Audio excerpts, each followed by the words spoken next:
എന്നപോലെ തന്നെ ശൈലജന്റെ കൊട്ടും ഇപ്പൊ നിങ്ങളുടെയൊക്കെ കൊട്ടിന്റെ ശൈലജന്റെ അതുപോലെയാണ്. ശൈലജന്റെ പുള്ളിക്ക് ഈ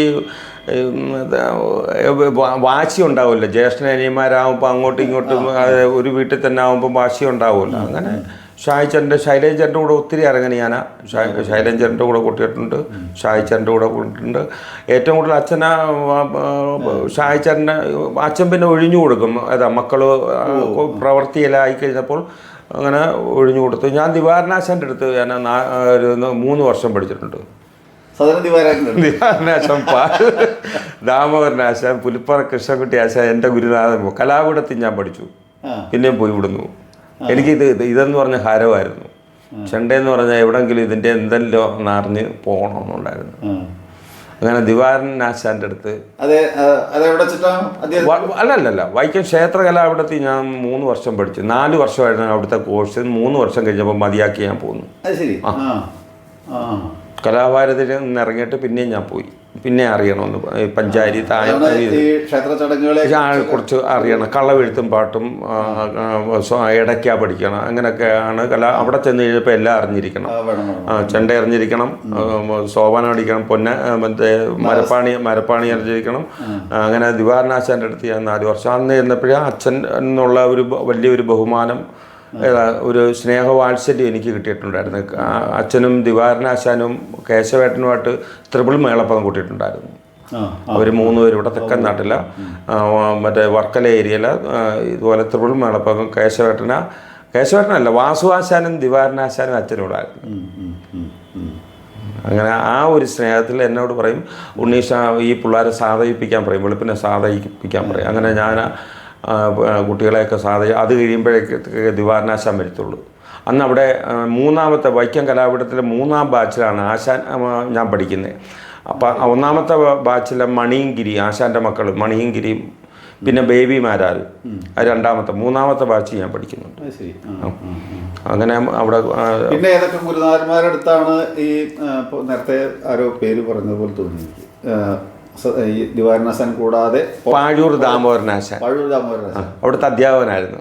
പുലിപ്പറ കൃഷ്ണൻകുട്ടി, പാട്ട് നന്ദകുമാറേട്ടൻ്റെ അച്ഛനാണ്. ഷായിച്ചേട്ടനുമായിട്ട് കൂട്ടിയിട്ടുണ്ടെന്ന് പറഞ്ഞു, മദ്ദളം കൂട്ടിയിട്ടുണ്ടെന്ന്, കഥകളി കൂട്ടിയിട്ടാണ്. പാഴൂർ ദാമോദരനാശാൻ, പുലിപ്പറ കൃഷ്ണൻകുട്ടി. അന്നും അദ്ദേഹത്തിന് എന്നോട് വലിയ ജീവനായിരുന്നു. ഈ അച്ഛൻ അതാണ് എപ്പോഴും നമുക്ക് പാരമ്പര്യവും കിടന്നുകൊണ്ട്. അപ്പം അങ്ങനെ ഒരു അങ്ങനെ ഒരു വലിയൊരു ഞാൻ വെള്ളിനേരിലൊരു കഥകളിക്ക് പോയിട്ടുണ്ടായിരുന്നു. കലാമണ്ഡലം ബാലസുബ്രഹ്മണ്യൻ്റെ ഇപ്പം അർജുന നടത്തുന്നത് തിരുവനന്തപുരത്തുള്ളത്. അതെ, കഴക്കൂട്ടം. അദ്ദേഹത്തിൻ്റെ അമ്മയുടെ ഷഷ്ഠ്യാബ്ദ പൂർത്തിക്ക് എന്നെ വിളിച്ചിട്ടുണ്ട്. ഉണ്ണി ഒരു 6-7 വർഷം മുമ്പായിരുന്നു. അപ്പോൾ അങ്ങനെ എൻ്റെ അമ്മയുടെ ഷഷ്ഠ്യാബ്ദ പൂർത്തിയാ ഉണ്ണീഷം വരണമെന്ന് പറഞ്ഞു. അങ്ങനെ ഞാൻ ഇവിടുന്ന് കാറ് അരിപ്പാട് കൊണ്ടിട്ടിട്ട് ഞാൻ കലാമണ്ഡലം ബാലകൃഷ്ണൻ ചേട്ടൻ്റെ കൂടെ, എനിക്ക് സ്ഥലമൊന്നും അറിയത്തില്ലായിരുന്നു. അങ്ങനെ കലാമണ്ഡലത്തിൽ ഇറങ്ങി അവിടെ ചെന്നപ്പം ചെണ്ടയ്ക്ക് മഹാരഥന്മാർ ഒത്തിരി പേരുണ്ട്. ഇപ്പം കൃഷ്ണാശേട്ടനുണ്ട്. അപ്പോൾ അന്നേരം വിജയശേട്ടനും അവിടെ ഉണ്ട്, പൊതുളാശാൻ്റെ മകന. അപ്പം പറഞ്ഞു അയ്യോ ഉണ്ണിയെ അങ്ങനെ. അപ്പം അതൊരു ഭയങ്കര ഒരു സന്തോഷം. മോഹനേഷേട്ടൻ പറഞ്ഞു ഉണ്ണീഷ ഞാൻ ഇവിടെ താമസിക്കും. അപ്പം അത്ര അച്ഛനോടുള്ള ആ ഒരു എന്തോന്നാണ് ഞാൻ മക്കൾ. അത് അച്ഛൻ ഒരു കലാഫീൽഡിലുള്ള ഒരു വ്യക്തിയായ ഒരു കഥകളിച്ചൻ്റെ കാരനായതുകൊണ്ട് ആ ഒരു വലിയൊരു അല്ലെങ്കിൽ ഒരു അരികിന് പോലും അങ്ങനെ ആകാൻ ബുദ്ധിമുട്ടാണ്, വലിയ ബുദ്ധിമുട്ടാണ്. അച്ഛൻ്റെ ഒരു സ്ഥാനത്തിലാണ്. അവിടെ പറഞ്ഞു കണ്ടൊരു ആശാൻ്റെ മോൻ വന്നു, അങ്ങനെ ഇങ്ങനെയാന്ന് പറഞ്ഞു. ഇപ്പോൾ കൃഷ്ണാശേട്ടൻ പറഞ്ഞ് ആ ഉണ്ണി അവിടുന്ന് വന്നതല്ലേ, ഉണ്ണിക്ക് ഇഷ്ടമുള്ള ഒരു അരങ്ങ് കൂട്ടട്ടെ എന്ന് പറഞ്ഞു. അതൊക്കെ ഒരു വലിയ അതാണ് ആ അത് ഒരു വലിയ മറക്കാനാവാത്ത ചില അനുഭവങ്ങൾ. കൃഷ്ണദാസേട്ടൻ പറഞ്ഞ് ഉണ്ണി ആദ്യത്തെ അരങ്ങ എവിടെയാണെന്ന് വെച്ചാൽ ഉണ്ണിയെ പോകാം. അത് ഒരു വലിയൊരു വേറെ ഒത്തിരി ചണ്ടക്കാരുണ്ട്. അവർ മോശമൊന്നുമല്ല, അവർ കണ്ടമാനം അവിടെ ഒത്തിരി നന്ദകുമാറുണ്ട്, ഒത്തിരി ചണ്ടക്കാർ കണ്ടമാനം ചണ്ടക്കാരെന്നപ്പോഴും എന്നോട് പറഞ്ഞു ഉണ്ണി നമ്മുടെ ഒരു അതിഥിയാണെന്ന് പറഞ്ഞു. അതാണ് അവരെ എനിക്ക് ഒരിക്കലും മറക്കാം. ഉണ്ണി നമ്മുടെ ഒരു അതിഥിയാണ്, അവിടുന്ന് വന്ന ഉണ്ണീഷിന് ഇഷ്ടമുള്ള ഒരു അരങ്ങ് കൂട്ടിയിട്ട് പോകും. അങ്ങനെയൊക്കെ ഒരു വലിയൊരു അച്ഛനോടുള്ള ഒരു എന്തോന്നാണ് അത് ഇപ്പോഴും അതാണ്. നമുക്കിനി ഒന്നുകൂടി ഉണ്ണീഷനിലേക്ക് തന്നെ, അല്ലെ ഇപ്പോഴും നിലവിൽ നിൽക്കുന്നത് തന്നെ നമുക്ക് ഉണ്ണീഷനിലാണ്. എന്നാലും തുടർന്ന് ഇപ്പോൾ ഇങ്ങനെ കഥകളി കുട്ടികൾ നമ്മൾ തായമ്പക മേളങ്ങളൊക്കെ 2 കാര്യം നമുക്ക് അതിന് ശേഷം ബാക്കി ഇതിലേക്ക് കിടക്കാം. ഈ പിന്നെ കൂടുതൽ കൊട്ട് അരങ്ങത്ത് തുടർന്നു. അതുകൊണ്ടാണല്ലോ ഉണ്ണിയുടെ ഉണ്ണി ഞാൻ വിളിച്ചത്. തീർച്ചയായിട്ടും അതാണ് ഗുരുസ്ഥാനിയൻ, എൻ്റെ ഗുരുസ്ഥാനിയൻ എത്രയാണ്.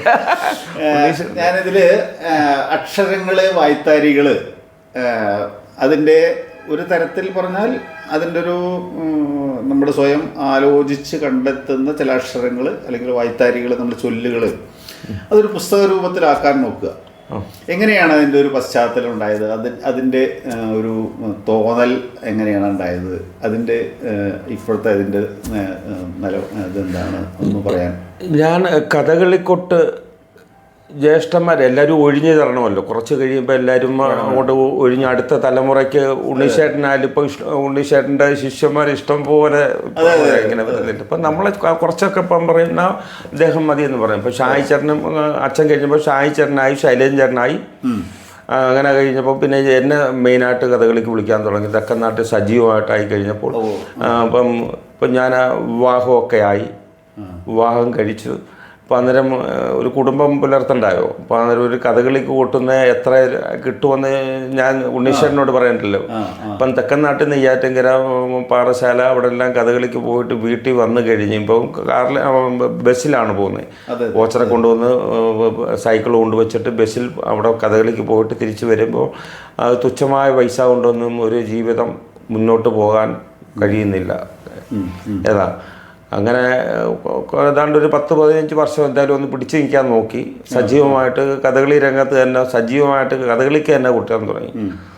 അങ്ങനെ ഇരുന്നപ്പോഴാണ് എനിക്കതൊരു ജീവിതമാർഗം അങ്ങനെ ആകുന്നില്ലെന്ന് തോന്നി. അങ്ങനെ നമ്മുടെ ചവറ പാറക്കുട്ടിയമ്മയുടെ ഒരു നാട്യധർമ്മി എന്ന് പറഞ്ഞ സ്കൂളുണ്ട്. അവിടെ അമ്മ എന്നോട് പറഞ്ഞു, ഉണ്ണി ഒരു ചെണ്ട ക്ലാസ് തുടങ്ങിയാൽ എന്താണെന്ന് ചോദിച്ചു. അങ്ങനെ ഒരു കുട്ടിയെ വെച്ച് ഞാനൊരു ചെണ്ട, എനിക്ക് അന്നേരം ഈ പഠിപ്പിക്കുന്നതിന് ഒരു സമ്പ്രദായം ഉണ്ടല്ലോ. അപ്പം അന്ന് ഞാനിപ്പോൾ അച്ഛൻ പഠിപ്പിച്ചതും ജ്യേഷ്ഠന്മാർ പഠിപ്പിച്ചു തന്നതും കലാമണ്ഡലം ശിവദാസേട്ടൻ പഠിപ്പിച്ചതും സംഭവം വെച്ച് തന്നെ കുട്ടികളെ അതിൻ്റെ ബാലപാഠങ്ങൾ തക്കട്ടയും തരികടയും മടം തക്കട്ടെ ഇടതകം തക്കട്ടെ പഠിപ്പിച്ചു. തായമ്പ ഇങ്ങനെ അതിക്ക് അന്നും മേളം കൂട്ടുമായിരുന്നു. മേളങ്ങൾ കൂട്ടുമായിരുന്നു. തെക്കൻ്റെ സമ്പ്രദായത്തിലുള്ള പ്രാദേശിക മേളങ്ങളുണ്ട്. പഞ്ചാരി ആയാലും അടന്തയായാലും മേളങ്ങൾ ഇഷ്ടം പോലെ കൊട്ടാറുണ്ട്. അപ്പം അങ്ങനെ ഞാൻ അവിടെ ഒരു കുട്ടി വെച്ച് തുടങ്ങിക്കഴിഞ്ഞ് അപ്പം അങ്ങനെ അത് പിന്നെ അങ്ങോട്ട് കുട്ടികൾ വർദ്ധിച്ച് പിന്നെ വേറെ ഒരു സ്കൂൾ KPCയിൽ വിളിക്കാൻ തുടങ്ങി. അങ്ങനെ ആയിക്കഴിഞ്ഞപ്പം നമുക്ക് വരുമാനം കുട്ടികളിൽ നിന്ന് സ്ഥാപനം നടത്തുന്നിടത്തുനിന്ന് വരുമാനം ആകുന്നുണ്ട്. പിന്നെ കഥകളി, പിന്നെ ഞാൻ ഒരു പതുക്കെ കഥകളി കൊട്ട് കുറച്ചുകൊണ്ട് ഇപ്പം 13 സ്കൂളുണ്ട് എനിക്ക്. ചെണ്ട സ്കൂള് സ്വന്തമായിട്ടല്ല, ഞാൻ അവിടെ പഠിപ്പിക്കുന്നു. സ്വന്തമായിട്ട് വീട്ടിൽ മാത്രമേ ഉള്ളൂ. 13 സ്കൂളുകളിൽ ചെണ്ട പഠിപ്പിക്കുന്നുണ്ട്. ഞങ്ങൾ 6 പേരുണ്ട് ഇപ്പം. കൊല്ലം, ആലപ്പുഴ ജില്ലകളിലാണ്. കൊല്ലം, ആലപ്പുഴ ജില്ലകളിലായിട്ട് 12 ഓളം സ്കൂളുകളിൽ ചെണ്ട പഠിപ്പിക്കുന്നുണ്ട്. ഇപ്പം 5 പേരോളം സ്റ്റാഫുണ്ട് ചെണ്ട പഠിപ്പിക്കാനായിട്ട്. എനിക്ക് പകരം പഠിപ്പിക്കാൻ എന്നെക്കൊണ്ട് ഇത്രയും സ്കൂളിൽ പഠിപ്പിക്കാനൊക്കത്തില്ലല്ലോ. ആകെ 4 സ്കൂളിലേ പഠിപ്പിക്കാനൊക്കത്തില്ല. ഒരു 1.5 മണിക്കൂറാണ് ഒരു ക്ലാസ് എന്ന് പറയുമ്പോൾ. അത് കഴിഞ്ഞിട്ട് അടുത്ത ഒരു സ്ഥലത്ത് ഓടിയെത്തുമ്പോൾ അവിടെ 1.5 ഇങ്ങനെ ആകുമ്പോൾ ഒരു ദിവസം എനിക്ക് 4 ക്ലാസ് എടുക്കാം. വാക്ക് വരെ 3 ഏൽപ്പിച്ചേക്കുവാണ്. അങ്ങനെ അതിനകത്തുനിന്ന് നമുക്ക് സ്ഥാപനം തരുന്ന വരുമാനവും അരങ്ങേറ്റങ്ങൾക്ക് ആയിക്കഴിഞ്ഞപ്പോൾ ഞാൻ ജീവിതമാർഗം ഇങ്ങോട്ട് തന്നെ തിരിച്ചു. അങ്ങനെ ഇപ്പം ഇഷ്ടം 2000-ന് മുകളിലോളം ശിഷ്യഗണങ്ങൾ പഠിച്ചിറങ്ങിപ്പോയവരും ഇപ്പം പഠിക്കുന്നുമുണ്ട്. ഡോക്ടർമാർ. ജഗന്നാഥ വർമ്മ എൻ്റെ അടുത്താണ് ചെണ്ട പഠിച്ചത്. വാസുവാശാൻ്റെ ശിഷ്യനായിരുന്നു. സദനം വാസുവാശാൻ്റെ അടുത്ത് ചെണ്ട പഠിച്ചത്. അവർ തമ്മിൽ എന്തോ ഒരു നീരസം ഉണ്ടായി. അങ്ങനെ രാമൻ നമ്പൂരി ചേട്ടനാണ് എന്നെ ഏൽപ്പിക്കുന്നത്. ഉണ്ണീഷനാകുമ്പം കൂടെ കൊണ്ടുപോകണം. അങ്ങനെ ജഗന്നാഥ വർമ്മയെ അദ്ദേഹത്തിൻ്റെ മകനെ അദ്ദേഹത്തിന് 3 തലമുറയെ ഞാൻ ചെണ്ട പഠിപ്പിച്ചോളെ. വർമ്മ സാറുമായിട്ട് 40 തായമ്പ കൂട്ടി. ഡൽഹിയിലെ കുഞ്ഞിരാമൻ പഞ്ചവാദി ട്രസ്റ്റ് അവിടെ ഒരു 4 തായമ്പ കൂട്ടിയായിരുന്നു. ഉത്തര ഗുരുവായൂർ, ആർക്കേപുരം, മയൂർ ബിഹാർ, ഇങ്ങനെ 4. അന്ന് കുഞ്ഞരാമേട്ടനും താളം പിടിച്ചു തരാൻ അദ്ദേഹം ഉണ്ടായിരുന്നു, ബാലുശ്ശേരി കൃഷ്ണസേട്ടനെ. അന്നും ഈ തെക്കൻ്റെ സമ്പ്രദായത്തിൽ ഈ ശമ്പക്കൂറാണ് കൂട്ടിയത്. സാറ് പഠിച്ചത് ശമ്പക്കൂറാണ്. സുന്ദരമായിട്ട് അവർ താളം പിടിച്ചു തന്നാൽ അവർക്ക് ഒരു ബുദ്ധിമുട്ടും ഉണ്ടായില്ല. ഇടകാലമായാലും ഒന്നും ബുദ്ധിമുട്ടുണ്ടായില്ല. അപ്പൊ ഞാൻ ചോദിച്ച ആ വൈത്താരിയുടെ അങ്ങനെ ആയിക്കഴിഞ്ഞപ്പോൾ ഈ കുട്ടികളെ പഠിപ്പിക്കുമ്പോൾ എന്തായാലും ഞാൻ ഈ പഠിപ്പീര് കഴിഞ്ഞ് വീട്ടിൽ വന്നിരുന്ന അവർ എന്താണെന്ന് ചിന്തിച്ചു നോക്കുമായിരുന്നു. ഇനി എന്താണ് ഇപ്പം എല്ലാം ഒന്നിൽ നിന്നല്ലേ തുടങ്ങുന്നേ. അപ്പം ഇങ്ങനെ ഇപ്പം അതിൻ്റെ ഗണപതിക്ക് എത്ര ശബ്ദം വരുന്നു എന്ന് ഇങ്ങനെ ചുമ്മാ ഇപ്പോൾ നമ്മൾ സാധാരണ ഗണപതി കൈ സമത്തിന്ന് ഗി കാം നഗതരകാം ദിരികിട്ട തികതരകാം നഗതരകാം ഡഗ് നക ഡേ ദിരികിട്ട തികതരകാം. സമത്തിൽ തുടങ്ങുന്ന സങ്കീർണത്തിലതിരുന്നു, 9-ലതിരുന്നു. ഇങ്ങനെയൊക്കെ ചുരുമ്മായിരുന്നു വീട്ടിലിരുന്ന്. വേറെ അങ്ങനെ മറ്റ് ദുർസ്വഭാവങ്ങളൊന്നുമില്ലായിരുന്നു. മറ്റ് അങ്ങോട്ട് പോകത്തില്ലായിരുന്നു. അത് നേരത്തെ ഉണ്ടായിരുന്നു. അതൊരു 10-20 വർഷമായി. മകളുടെ പ്രായമാണ്. അതെ, ഹാരമായിരുന്നു. അങ്ങനെ ഞാൻ ഇങ്ങനെ നോക്കുമായിരുന്നു. അതിപ്പം തായമ്പയ്ക്ക് കാലം നിരത്തുന്നത് 2 അടി. അതെന്താണെന്ന് ആലോചിച്ച്. അത് ഇതിനകത്ത് ഇല്ലല്ലോ. തായമ്പയ്ക്ക് വടക്കൻ്റെ സമ്പ്രദായത്തിൽ ഡേ എന്ന് കഴിഞ്ഞിട്ട് പിന്നെ ഇങ്ങനെ തുടങ്ങുന്നു. അതെത്ര വന്നു? അപ്പം അത് 16 കണക്ക് വന്നു. 16 അക്ഷരം. 8 നോക്കുമ്പോൾ ചെമ്പട 8 അക്ഷരം അതിൻ്റെ ഇരട്ടി പിടിച്ച് നോക്കിയപ്പോൾ അത് 16 വന്നു. അത് എന്തെങ്കിലുമായിട്ട് ബന്ധമുണ്ടോ എന്ന് തിരക്കാണ്. അപ്പം എനിക്ക് മലയാളത്തോട് വലിയ ഇഷ്ടമാണ്. അപ്പം മലയാളത്തിലെ സ്വരാക്ഷരത്തെ നോക്കി. അപ്പം മലയാളത്തിലെ സ്വരാക്ഷരം ആ ഈ ഉ ഈറോ ഈലോ എ ഐ ഓ ഔ അം ആ 16. ഇപ്പം ഞാൻ നോക്കിയപ്പം ഡേ ഇതിപ്പം നമ്മൾ എല്ലാം ശ്രദ്ധിക്കാൻ വേണ്ടി ഹലോ എന്ന് പറയുന്ന പോലെയാണ്. ആ ഈ ഉ ഈറോ ഈലോയ്ക്ക് അടി വരുന്നു. ഈലോ എന്നുള്ള ശബ്ദത്തിന് 8ാമത്തേനാണ് മറ്റേ ഇത് നമ്മൾ 3 ലഘു 8 വരും. അപ്പം അങ്ങനെ കണക്ക് നോക്കുമ്പോൾ ഇതുമായിട്ട് കണക്റ്റഡ് ആണല്ലോ. ഇതുമായിട്ടൊരു ചെറിയ ബന്ധമുണ്ടല്ലോ. സ്വരാക്ഷരവും മലയാള ഭാഷയുടെ സ്വരാക്ഷരവും വായ്ത്താരിയായിട്ട് നാണെന്ന് തുടങ്ങും. അപ്പം ഞാൻ അതൊന്ന് നോട്ട് ചെയ്ത് വെച്ചു. ഇതെന്തോ പിന്നെ എന്തെങ്കിലും നോക്കിയപ്പോൾ സ്വരാക്ഷരം 16. അത് ഇപ്പോൾ യൂണിവേഴ്സിറ്റി പറഞ്ഞു ഈലോ, അത് പിന്നെ പറയാൻ ചേട്ടാ അതിന് മുമ്പ്. അപ്പോൾ അത് കഴിഞ്ഞ് ഗണപതി കൈ ഞാൻ കൂട്ടി നോക്കും. ഗി കാ 2 അടി, നഗതരക 5, ദിരികിട തരക 9. ഇങ്ങനെ കൂട്ടിക്ക് 37ആയി. അപ്പോൾ മലയാള സ്വരാക്ഷരം കഴിയുമ്പോൾ വ്യഞ്ജനാക്ഷരം 37 ഉണ്ടെന്ന്.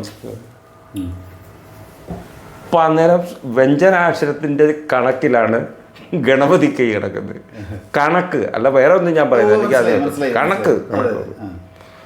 ഇപ്പം ഇപ്പം ഗണപതി കൈ ഇതിനകത്ത് വ്യഞ്ജനാക്ഷരത്തിലാണ് കിടക്കുന്നത്. അതിൻ്റെ ശബ്ദം കായ്ക്കാങ്ങ ഇതിപ്പം ഞാൻ അങ്ങനെ ഇരുന്ന് ഇത് രണ്ടും കൂടെ ഒന്ന് കൂട്ടി നോക്കിയപ്പോൾ 53 അക്ഷരം അല്ലേ.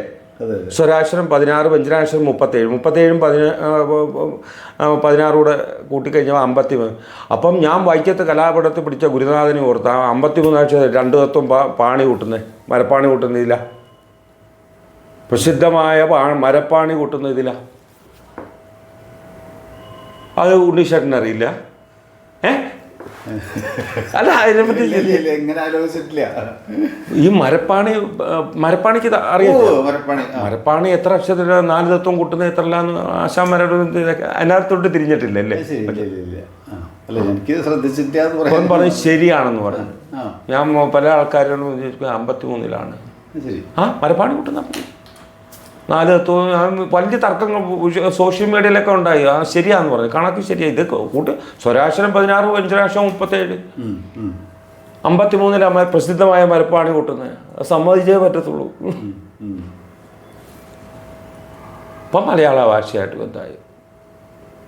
ഇപ്പോൾ 8 എന്ന് പറഞ്ഞാൽ അഷ്ടദിക് പാലകന്മാർ, 8 അക്ഷരം എന്ന് പറഞ്ഞാൽ അപ്പം അതിൻ്റെ കണക്ക് ഇപ്പോൾ കലശപൂജയ്ക്ക് കൂട്ടുമ്പോൾ 8 അക്ഷരത്തിലെ ഉണ്ട്. പിന്നെ ആടാൻ നേരത്ത്, അതായത് കലശം ആടാൻ നേരത്ത് 6 അക്ഷരത്തിലാണ്, പഞ്ചാരിയില്ല. പിന്നെ ത്രിപുട കൊട്ടാറുണ്ട്. സപ്ത ഋഷികളെ സപ്ത മാതൃക്കളെ സൂചിപ്പിക്കുന്നത്. ഇതെല്ലാം കണക്റ്റഡാണ്. 14 എന്ന് പറയുമ്പോൾ അടന്തവ എത്ര 14 അക്ഷരമല്ലേ? ഈരേഴ് 14 ലോകങ്ങളെയാണ് സൂചിപ്പിച്ചിരിക്കുന്നത്. സൂചന കണക്ക് പറയുന്നത്. ചെമ്പട 8 അക്ഷരം, അഷ്ടദിക്പാലകന് ക്ഷേത്രത്തിലെ അതിനായിട്ട് കണക്റ്റഡാണ്. 6 ശാസ്ത്രങ്ങളെ സൂചിപ്പിക്കുന്നു. പഞ്ചാരി 6 അക്ഷരമാണ്. 6 ശാസ്ത്രങ്ങളെ സൂചിപ്പിക്കുന്നു. മറ്റേ സപ്ത മാതൃക്കളിലാണ് മറ്റേ മാതൃക്കല്ലുകൾ, ത്രിപുട. അതെല്ലാം കണക്റ്റഡാണ്. നമ്മൾ ചിന്തിച്ച് നോക്കുമ്പോൾ നമ്മളത് ചുമ്മാ തള്ളിക്കളയേണ്ട ഉണ്ണീഷേട്ട. അത് നമ്മൾ ചിന്തിക്കുമ്പോൾ അത് എന്തെങ്കിലുമായിട്ടൊരു ബന്ധം ഉണ്ടാവും, ഇല്ലെങ്കിൽ ഒക്കത്തില്ല. ഇങ്ങനെ ഓരോ പൂജ സമയത്ത് കൊട്ടുന്ന താളവും അതുമായിട്ട് ബന്ധമുണ്ട്. ഞാൻ അന്നേരം ആലോചിച്ച് ബലരാമാശാൻ ഒരു മേള, ഞാനെല്ലാം ശ്രദ്ധിക്കാറുണ്ട് ഇതിനെപ്പറ്റി. ഒരാളുടെ കുറ്റമല്ല, അതിനകത്ത് നല്ലതാണ്. കുറ്റം എല്ലാവർക്കും ഉണ്ടാകുന്നതാണ്. അത് മറ്റേതുമായിട്ട് ബന്ധമുണ്ട്. ക്ഷേത്രമായിട്ട് ബന്ധമുണ്ട്. ആശാൻ അത് ഇനി അതിനെപ്പറ്റി ചിന്തിച്ചോന്ന് എനിക്കറിയത്തില്ല. ചിന്തിച്ചു കാണും. അതെ, അത് അദ്ദേഹം ഒരു മഹാരഥനാണ്. അദ്ദേഹം അത് ചിന്തിച്ചു കാണും. അതല്ലേ എന്തുവായിരുന്നു അതിൻ്റെ പേര്? നവാവരണ കീർത്തനം ആയിട്ട് ബന്ധപ്പെട്ടതല്ലേ? അതാ ഇത് ക്ഷേത്രമായിട്ടുള്ള ഒരു കലശമുണ്ട് അതിന്. അതുമായിട്ട് ബന്ധമുണ്ട്. അത് കറക്റ്റാണ്. അത്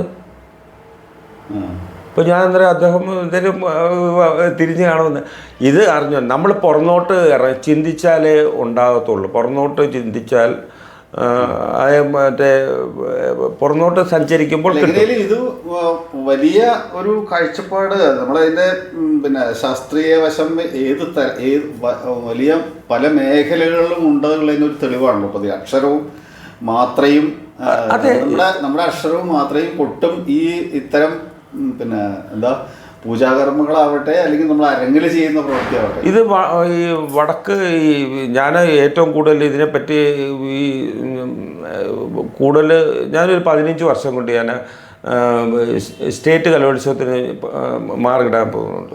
university, Kerala university, MG university, Calicut university വരെ ഞാൻ മാർക്കിടാൻ പോയിട്ടുണ്ട്. അപ്പം അന്നേരം ഇതിനെപ്പറ്റി ഞാൻ ഈ വടക്കാണ് കൂടുതൽ ഇതിനെപ്പറ്റി അറിയാനും അറിയപ്പെടുന്നതും വടക്ക് തന്നെയാണ്. ഞാൻ തെക്കനാണ്. ഇവിടെ ആണെങ്കിൽ ഇന്ന കേട്ടോ അത് ഇല്ലേ, അതിനെപ്പറ്റി ഒന്നും ആസ്വാദകരും അതുപോലൊക്കെ തന്നെയാണ്. പിന്നെ പിടിച്ചു കയറി ഈശ്വര കാരുണ്യം കൊണ്ട് അച്ഛൻ്റെ അത് സത്യമുള്ളത് പറയുന്നത്. തെക്കനാട് അത് അങ്ങനെയാണ്, വടക്ക് അങ്ങനെയല്ല. ഞാൻ മാരാർജി രാമപുരത്ത് അങ്ങനെ ഒത്തിരി ഈ ഇരിങ്ങലപ്പുറത്ത് ബാബു ചേട്ടൻ ഭയങ്കര ഒരു പ്രസിദ്ധനാണ്. ഞാനിവിടെ വലിയ ഇഷ്ടമാണ്. ഞാൻ വിളിച്ച് പുള്ളിയായിട്ട് സംസാരിച്ച് പറഞ്ഞു ശരിയാവും ഉണ്ണീഷ എന്ന് പറഞ്ഞു. കറക്റ്റ്. അത് കഴിഞ്ഞ് കല്യാക്കുളങ്ങരെ വിളിച്ചു. ഞാൻ വിളിച്ചു, അച്ചുവേട്ടനെ വിളിച്ച് എനിക്ക് ഇതൊക്കെ വലിയ ഇഷ്ടമാണ്. അദ്ദേഹത്തിനെ വിളിച്ച് കല്ലൂരെ ഉണ്ണീഷ മറ്റേ എല്ലാവരുടെയും ഇരിപ്പുണ്ടല്ലോ അറിവുകൾ. ഞാൻ പിന്നെ ഉണ്ണീഷേട്ടനെ ഒന്നും വിളിക്കാതെ ഉണ്ണീഷേട്ടൻ്റെ കഥകളി മേഖലയായിട്ട് വലിയ ഉണ്ണീഷന്റെ ഫേസ്ബുക്കിലോ അല്ലെങ്കിൽ അത്തരം അക്ഷരങ്ങളെക്കുള്ള ചർച്ചകളിലൊക്കെ ഞാൻ അറിയുന്നുണ്ട്. ഞാൻ എന്നോട് അതിനകത്ത് വല്ലാതെ സംസാരിക്കുന്നവരോട് ഞാൻ ഫോൺ വിളിച്ച് സംസാരിക്കാറുണ്ട്. നിങ്ങൾ ചിന്തിച്ച് നോക്ക്, അല്ലെ നോക്ക്. നിങ്ങൾ പ്രസിദ്ധമായ പാണി കൊട്ടുന്ന ആരുണ്ട് വടക്ക്? ഏറ്റവും ഇഷ്ടം മലയാള സമുദായമായാലും എല്ലാ സമുദായം മരപ്പാണി കൊട്ടുക. ആ എത്ര അക്ഷരകാലത്തിലാണ് കൂട്ടുന്നത്? അത് പറ. 53-ലാണ്.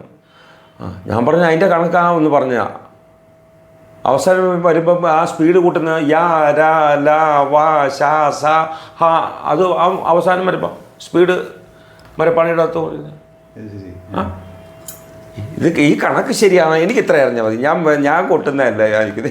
സ്വരാക്ഷരം 16 അത് ശരി, ഓക്കെ. പഞ്ചരാക്ഷരം 30 ശരി. ഇത് രണ്ടു സ്വരാക്ഷരത്തിൽ തായം പറഞ്ഞ അത് ശബ്ദം ഞാൻ കേൾപ്പിച്ചു കൊടുത്തു, ശരി. ആ ഇടയ്ക്ക് ഇത് കറക്റ്റാണോ? ആന്ന്, അത് ശരിയാന്ന് പറഞ്ഞു. അതിന് മാറ്റമൊന്നുമില്ലല്ലോ, ഇല്ല. ഗണപതിക്കയുടെ ശബ്ദം എത്ര ഉണ്ട്? 37 ഉണ്ടോ? അതോ അതിൽ കുറഞ്ഞു? ഇല്ലല്ലോ. അല്ല, ഈ ഗണപതിക്കൈ പഠിക്കൽ എല്ലാവരും പഠിക്കുന്നുണ്ടാവും, പക്ഷെ ഇത്തരത്തിൽ ആലോചിക്കുന്ന ആൾക്കാർ വളരെ കുറവാണല്ലോ. അല്ല, അതിനോട് വാദ്യത്തോട് താല്പര്യം, പിന്നെ അത് കൊട്ട് മാത്രം പോരാ എന്നുള്ള താല്പര്യമുള്ള ആൾക്കാരാണ് ഇതിനെക്കുറിച്ച് കൂടുതൽ ചിന്തിക്കുന്നത്. അതുകൊണ്ടാണ് ഇപ്പോൾ ഈ അക്ഷരമായിട്ടും ബന്ധപ്പെട്ട് ഉണ്ണീഷന് അത് കണ്ടെത്തി അതിൻ്റെ ശാസ്ത്രീയ വശം അതെ അറിഞ്ഞിരിക്കുന്ന. അതെ അതുകൊണ്ട് അതൊരു എല്ലാ കുഞ്ഞുങ്ങൾക്കും ഒരു അറിവായിരിക്കണമല്ലോ. അത് അങ്ങനെ ഒരു ബന്ധം തീർച്ചയായിട്ടും ഒരു ബന്ധങ്ങളിൽ ഉണ്ടാവുമല്ലോ. ഇപ്പോഴും ഞാൻ ഉണ്ണീശേട്ടനോട് ചോദിക്കുവാണ്, ഇപ്പം ചേട്ടനിപ്പോൾ അഷ്ടകലാശം എന്ന് പറയാമോ? ഒരെണ്ണം പറഞ്ഞാൽ മതി. അത് പറഞ്ഞു. അതെന്താ അങ്ങനെ പറയുന്നത്? അത് ഗിക്കാണെന്ന് പറയാതെ അതെന്താ ഉണ്ണീശേട്ടാ? ഇത്രയും കാലം മാറി ഉണ്ണീശേട്ടൻ്റെ അവിടുത്തെ അതായത് ഉണ്ണീശേട്ടനെ പറ്റി എനിക്ക് ഒന്നും പൊതുവാളാശാൻ്റെ ഒരു നിരയിലോട്ട് ഇങ്ങനെ പറയാനേ ഒക്കത്തുള്ളൂ. ഏതാ അച്ഛന് പൊതുവാളാശാൻ ഇങ്ങനെയുള്ള നിരയുള്ള അങ്ങനെ ഒരു മഹാരഥൻ്റെ നിരയിലോട്ട്. എന്താ ഉണ്ണീശേട്ടാ ഈ അഷ്ടകലാശം എന്താ ഇപ്പം ഒന്നും ഒരു പരിഷ്കാരം ഉണ്ടാകാത്ത? കലാശത്തിനല്ല, ആ വായ്ത്താരി ഒന്ന് മാറ്റരുതെന്നാണ് ഞാൻ ചോദിക്കുന്നത്. ഗിക്കാണ് എന്നൊക്കെ ആക്കരുതെന്ന് അങ്ങനെ ആക്കാറുണ്ടോ? ഇല്ല, അതിനെന്താ ഒരു കാരണം വെച്ചാൽ ഞാനതിന് കാരണം ന്യായീകരിക്കാൻ വേണ്ടി പറയുന്നതല്ല. ഇത് അഷ്ടകലാശം എന്നത് വേഷക്കാരനെ, കഥകളി എല്ലാം വേഷക്കാരനെ ബേസ് ചെയ്തിട്ടാണ്. നമ്മളിപ്പോൾ ഇതിന് ചോദ്യോത്തരം അല്ല, നമ്മളൊരു ഉണ്ണീഷന്റെ വിവരങ്ങൾ അറിയാൻ വേണ്ടിയിട്ടാണ്. അപ്പോൾ വേഷക്കാരൻ്റെ പ്രവൃത്തിക്കനുസരിച്ച് കൊട്ടുന്നതാണ്. അപ്പോൾ വേഷക്കാരൻ പഠിക്കുന്നത് ഈ താ കിടത ഇതാ എന്നുള്ളതാണ്. അപ്പോൾ നമ്മൾ അത് കേട്ടാണ് പഠിക്കുന്നതും അതിനനുസരിച്ച് ചൊല്ലുന്നത്. നമ്മൾ കൊട്ട് പഠിക്കുമ്പോൾ ഈ ഗീക്കാം തിരികിടത് തരകാം ഡൻ തിരികിടത് തരകാം എന്നൊക്കെ പറഞ്ഞിട്ട് കൊട്ടുമ്പോൾ അതിന് വായ്ത്താരികളുണ്ട്. കലാമണ്ഡലത്തിലോ അല്ലെങ്കിൽ സ്ഥാപനങ്ങളിലോ കൊട്ട് പഠിക്കുകയും ആ വായ്ത്താരി ചൊല്ലുകയും മാത്രമല്ല. ഇതിന് ഏതിൻ്റെയാണ് ശാസ്ത്രീയത വെച്ചാൽ, അതായത് പരീക്ഷ വരുമ്പോൾ നമ്മൾ ഗീക്കാൻ നഗതരകാം എന്ന് എഴുതാതെ ത കിടതീത എന്ന് പറയലാണ് ഒരു ശീലം. മനസ്സിലായി. അപ്പോൾ അവിടെ ഗീക്കാൻ നഗതരകാം അത് നമ്മൾ സാധാരണ ഇവിടെ ക്ലാസ്സിൽ ചെയ്യുന്നതാണല്ലോ. പരീക്ഷയുടെ ഘട്ടത്തിലേക്ക് വരുമ്പോൾ അതിൻ്റെ കൃത്യമായിട്ട് അറിയിക്കാൻ പറയുന്നത് ത കിടതീത തക്കിട എന്നാണ്. ശരി. അല്ല, അത് ഉണ്ണീശേട്ടൻ പറഞ്ഞ ന്യായം പറയാൻ വേണ്ടി അല്ലല്ല. ഞാൻ ഈ ഗോത്രമേളത്തെ പറ്റി പഠിക്കാൻ പോയായിരുന്നു, അട്ടപ്പാടി പോയായിരുന്നു. നമുക്ക് ഉണ്ണീഷിന്റെ കഥയിലേക്ക് അത്തരം കഥകളിലേക്കാണ് നമുക്ക് വരേണ്ടത്. നമ്മുടെ ഞാൻ പറയലല്ല വേണ്ടത്, ഈ മേളങ്ങളിൽ ഉണ്ണീഷിന്റെ വിവരങ്ങളാണ് നമുക്ക് അറിയേണ്ടത്. ഗോത്രമേളം, ക്ഷേത്രമേളം, അകമ്പടി മേളം, 3 കാറ്റഗറിയാണ്. ഗോത്രമേളം ഉത്ഭവം അവിടെ നിന്നാണ്. ആര്യ സംസ്കാരവും ദ്രാവിഡ അവരുടെ ഇഷ്ടവാദിയായിരുന്നു. ദ്രാവിഡരുടെ ഇഷ്ടവാദിയായിരുന്നു. അന്നത്തെ പറപോലത്തെ ചെണ്ടകൾ 2 തലയ്ക്ക് ആയിരുന്നു കൊട്ടുന്നത്. അതിൻ്റെ ശബ്ദം അസഹ്യമായപ്പം പറഞ്ഞു അത് നിർത്താൻ പറഞ്ഞു. നിർത്തിക്കോളാം, പ്രശ്നം കൽപ്പിച്ചു. അങ്ങനെ പിന്നെ അനന്തര ഫലങ്ങളൊക്കെ കണ്ട് പിന്നെ അവരെ ചൊറിഞ്ഞ് പറഞ്ഞ് അങ്ങനെ പറഞ്ഞു ഒരു തലക്കൂട്ട്. അങ്ങനെ അന്ന് കാട്ടുപള്ളികളും ഒക്കെ ഉണ്ടായിരുന്നു. പെരുമ്പറ പോലെ പഴയ കാലത്തെ സിനിമ കാണുമ്പോൾ അറിയാൻ പെരുമ്പറ പോലത്തുള്ള കൊട്ടിയേട്ടായിരുന്നു. അതിൻ്റെ പരിണാമം കുറച്ച് മാറിയാണ് പിന്നെ ചെണ്ട. ഈ ഇപ്പോഴത്തെ നമ്മുടെ റോപ്പല്ലല്ലോ, പണ്ട് കാലത്ത് നൂൽ ചരടുകളല്ലായിരുന്നു, അതെ. അന്നത്തെ ശബ്ദങ്ങൾ ഞാൻ ആലോചിച്ചപ്പോൾ ശരിയാണ്. അന്നത്തെ ശബ്ദങ്ങൾ ഈ പറയുന്ന ഉണ്ണീശേട്ടൻ പറഞ്ഞ ആ ഗണപതിക്കയുടെ ശബ്ദം തന്നെ. കൈകൊണ്ട് ഒരു മനുഷ്യന് കൈകൊണ്ട് വലിക്കാൻ പാകത്തിലുള്ള മൂപ്പിലായിരുന്നു ഒന്ന് ചെണ്ട. അന്ന് അരക്കയിട്ടല്ലായിരുന്നു. പിന്നാണ് പിന്നെ ഈ ഇതൊരു സമ്പ്രദായം, അരക്കയിട്ട് കൊക്കിയിട്ടുണ്ട് വയ്ക്കുന്നത്. പിന്നെ അന്നത്തെ കാലത്ത് അതായിരിക്കും ശബ്ദത്തിന്റെ എന്തോന്നു, ആ ഉപകരണത്തിന് അത്ര ശബ്ദം. നമ്മളിപ്പോ എന്താ ഏതൊരു ക്ഷേത്രങ്ങളിലാണെങ്കിലും വളരെ പാരമ്പര്യമുള്ള ക്ഷേത്രങ്ങൾ വലിയ വലിയ പറക്ക്, അതിപ്പോ തിരുവട്ടാറ് ഉണ്ണീശാട്ട കഥകളിക്ക് പോയിട്ടില്ല. ആദികാശ പെരുമാളിന്റെ അവിടെ വലിയ പെരുമ്പറ പോലെ അതാണ് അതിൻ്റെ. അപ്പം അന്ന് ഞാൻ നോക്കിയപ്പോൾ അതാണ് അവർ അതിൻ്റെ ഒരു സമ്പ്രദായം, അതാണ് അവരുടെ ഈ ഒരു ആഘോഷങ്ങൾക്ക് ഇത് പെരുമ്പറ പോലത്തെ ഉള്ള അതിൽ നിന്നാണ്, അതാണ് ഗോത്രമേളത്തെ പറ്റിയുള്ള. ക്ഷേത്രത്തിലൊരു മേളമുണ്ട്, അതിപ്പം ഗുരുവായൂരായാലും മഹാക്ഷേത്രങ്ങളിലായാലും അടിയന്തര മേളങ്ങളുണ്ട്. അത് ചിലപ്പം ചിലടത്ത് സോപാനം ഉണ്ടാവും, ചിലടത്ത് വൈകിട്ട് ഈ പ്രദക്ഷിണത്തിന് വീക്കേണ്ട മേളം ചെണ്ടമില്ല, അതേ നാസുരമായിട്ടൊരു വലത്ത്, ചെണ്ടയായിട്ട് വലത്ത്, അങ്ങനെയൊക്കെ അതെ സമ്പ്രദായങ്ങളുണ്ടാവും. അപ്പം അത് ക്ഷേത്രത്തിലെ മേളമാണ്. അകമ്പടി എന്ന് പറഞ്ഞാൽ എന്തുവാ? അപ്പോൾ ഉണ്ണീശാട്ടിനിപ്പോൾ ഒരു വലിയൊരു ഷോറൂം എന്തെങ്കിലും ഇട്ടിട്ട് പറഞ്ഞു ഉണ്ണീഷ എന്ന് നമുക്ക് ഒരു പഞ്ചാരി അല്ലെങ്കിൽ ഒരു തായമ്പ, അത് അകമ്പടിയാണ്. എന്ത് വേണമെങ്കിലും അവിടെ ആരും ചോദ്യം ചെയ്യാനില്ല. ഇപ്പം ജീവിത ഇപ്പം പറക്കി എഴുന്നള്ളിക്കുന്നത് എന്തുവാകാം,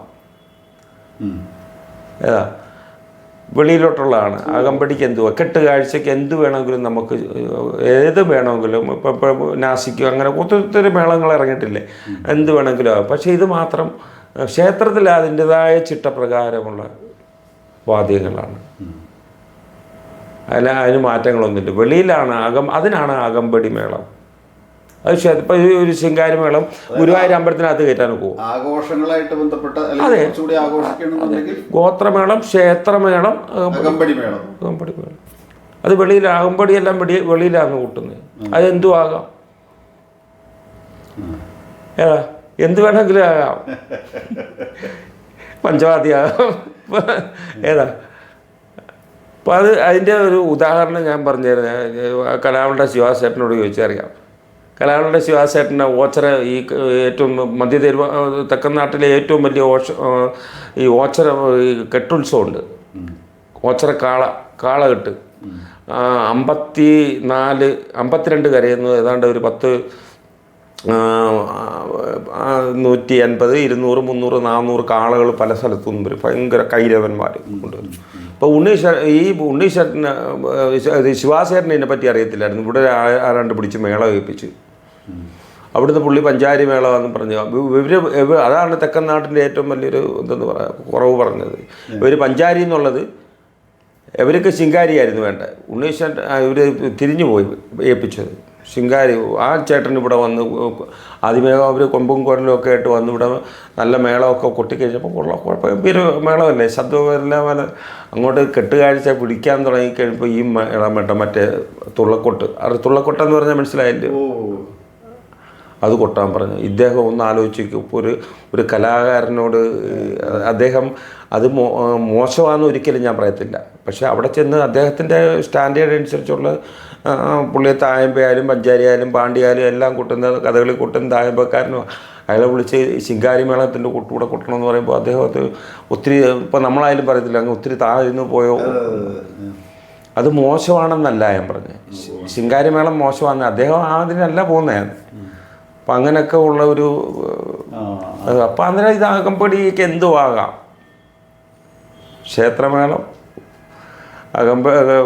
ക്ഷേത്രമേളമുണ്ട്, ഗോത്രമേളമുണ്ട്, അകമ്പടി മേളമുണ്ട്. അങ്ങനെ ഞാൻ ഇതിനെപ്പറ്റി ആധികാരികമായിട്ട് എല്ലാവരും അതിനകത്ത് ആരും ഒന്നും വിട്ടൊന്നും പറഞ്ഞിട്ടില്ല. നല്ല ശരിയായെന്ന് ഇപ്പോഴും എൻ്റെ ഒരു കാര്യം, എൻ്റെ മനസ്സിന് തൃപ്തിയാണ് അത്. അങ്ങനെ അക്ഷരങ്ങളെ കുറിച്ച് അന്വേഷിച്ച് വൈത്താരി എന്നുള്ള ആശയം പിന്നെ ചെണ്ടയ്ക്കോ ഒക്കെ ഉണ്ടായത് അത് വെച്ച് ഞാൻ കുട്ടികൾക്ക് ഞാൻ പറഞ്ഞു കൊടുക്കാറുണ്ട്. ഇതിൻ്റെ ആ സന്ദർഭം വെച്ച് പിന്നെ പാണ്ഡ്യയുടെ ഉത്സവം ഞാൻ പഠിച്ച വലിയ ചരിത്ര. ഒന്ന് പറയൂ, നമുക്ക് കേൾക്കാമല്ലോ. പാണ്ഡ്യ മേളത്തിൻ്റെ ഉത്സവം ഉണ്ണിശേട്ടൻ്റെ കാഴ്ചപ്പാടുമല്ലോ. നമ്മൾ ഉണ്ണീഷൻ്റെ ഡോക്ടർ കണ്ടല്ലൂർ ഉണ്ണീഷൻ്റെ കാഴ്ചപ്പാട് ഒന്ന് പാണ്ഡിമേളത്തിൻ്റെ എന്താ വരവിലെന്നാണോ അതോ ഇവിടെ ഉണ്ടായതെന്നാണോ? അതിൻ്റെ അത് ഒരു ദേവിയായിട്ട് കണക്റ്റഡ് ആണ്. ആദ്യം അത് കേരളത്തിലുണ്ടായിരുന്നതാണോ അതോ അതിനെക്കുറിച്ച് ധാരണ ഉണ്ടോ? അത് പറഞ്ഞല്ല, അത് പറയാം. അപ്പോൾ പാണ്ഡിമേളത്തിൻ്റെ നമ്മൾ കേരളത്തിൽ നിന്ന് നടക്കുന്ന പാണ്ഡിമേളത്തിൻ്റെ അതിൻ്റെ ഉത്ഭവം അല്ലേ? അതെ, അതിലെങ്ങനെ അതിൻ്റെ ചരിത്രം അതെ എനിക്കറിയാവുന്നത്. ഈ ചെമ്പട പാണ്ഡിമേളത്തിന് ആദ്യമേ കൊട്ടുന്നത് ചെമ്പട 3-4 അല്ലേ? ചെമ്പട കൊട്ടിയിട്ടല്ലേ പാണ്ഡ്യയിലെ കൊരുമ്പലിലോട്ട് പോകുന്നത്. ഈ ചെമ്പട എന്ന് പറയുന്ന സമയത്ത് കൈലാസമാണ്. ഏതാ? ശിവനും പാർവതിയും. അവരുടെ സല്ലാപങ്ങൾ കാര്യങ്ങൾ പറഞ്ഞു. അവരുടെ മകളാണ് ആരാ? ഭദ്ര. ഇവിടെ എല്ലാം ഈ ചെമ്പടയാണ്. ഏതാ? അപ്പം അങ്ങനെ ഇരുന്ന കൂട്ടത്തിൽ ശിവൻ പറഞ്ഞ് അപ്പം പാർവതി പറഞ്ഞ് അപ്പുറത്ത് അട്ടഹാസങ്ങളൊക്കെ കേൾക്കുന്നു, മകള് പ്രായമായല്ലോ. ഏതാ? മറ്റേ ഈ കഥയാണ് പന്നിശ്ശേരിയുടെ ഭദ്രകാളി വിജയം. ഭദ്രകാളി വിജയം. ഭദ്രകാളി വിജയം. ഭദ്രകാളി വിജയത്തിന് ഉണ്ണിച്ചേട്ടൻ കൊട്ടി കാണുമെന്ന് എനിക്ക് 100% അറിയാം. അന്നേരം അവിടെ കൈലാസം. അപ്പം ആരെയാണ്? അപ്പം നമുക്കൊരു വരനെ കണ്ടുപിടിക്കണം. പെട്ടെന്ന് ഞാൻ ചുരുക്കി പറയാം, പെട്ടെന്ന് ഒരു വരനെ കണ്ടുപിടിക്കണം. അപ്പം അങ്ങനെ അപ്പം അതെല്ലാം ചെമ്പടയാണ് നടന്നുകൊണ്ടിരിക്കുന്നത്, ചെമ്പട പൊട്ടിക്കണം. അപ്പം അങ്ങനെ വരന് മറ്റേ ഇദ്ദേഹത്തിനെ ബാലകനെ കൊണ്ട് കെട്ടിക്കാം. മോള് ഇങ്ങനെ ബഹളം, ബാലകനെ കൊണ്ട് കെട്ടിച്ചെല്ലാം കഴിഞ്ഞു.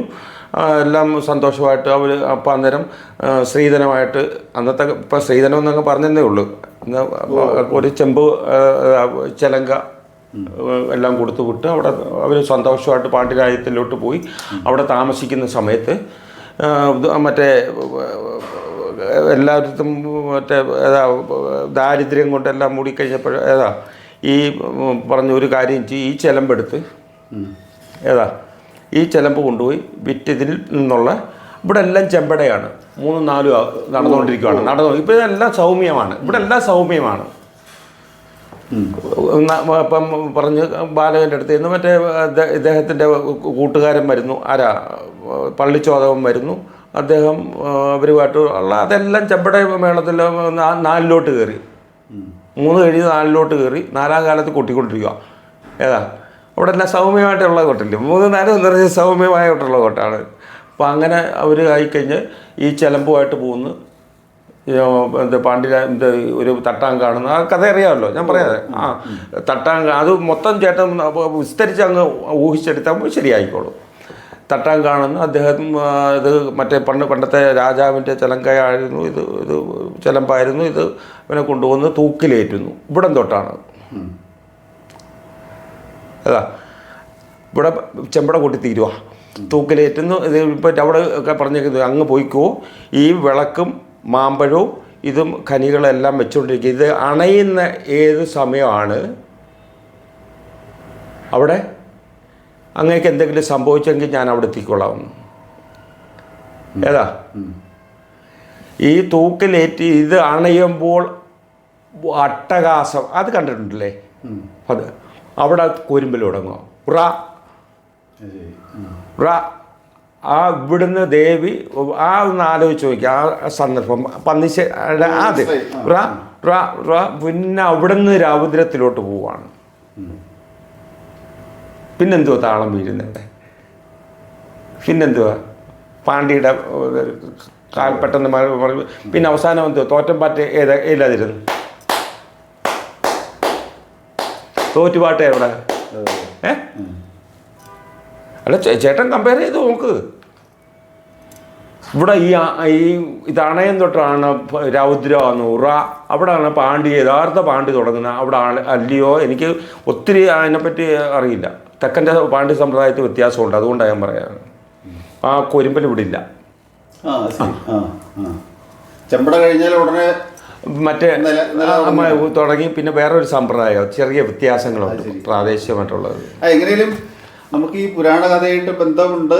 തീർച്ചയായിട്ടും അത് ഞാൻ സുരേന്ദ്രൻ ചേട്ടൻ കലാമുണ്ട സുരേന്ദ്രൻ ചേട്ടനുമായിട്ട് സംസാരിച്ച് വേറെ രണ്ടു പുള്ളി പറഞ്ഞു ശരി, അത് നോക്കുമ്പോൾ സംഭവം ശരിയാ, ചെമ്പട അത് കൈലാസം മറ്റേ അവരുടെ അതേ രീതിയിൽ പോകുന്നു. പിന്നെ ഈ ഇവിടം തൊട്ട് രൗദ്രോ കൊട്ട് അപ്പം അത് പാണ്ടി ഏതാ ഈ സംഭവം അവിടെ നടക്കുന്നത് കർണാടകയുടെ അത് അപ്പം അത് നമ്മൾ നോക്കുമ്പോൾ എന്തെങ്കിലുമൊക്കെ അവിടെ ഇവിടെ ഒക്കെ പന്നിശ്ശേരിയുടെ ആ ഇത് നോക്കിയാൽ മതി. അത് ഞാൻ എഴുതിയിട്ടും ഉണ്ടായിരുന്നു അതിനെപ്പറ്റി. ആരെങ്കിലുമൊക്കെ വിമർശിക്കട്ടെ.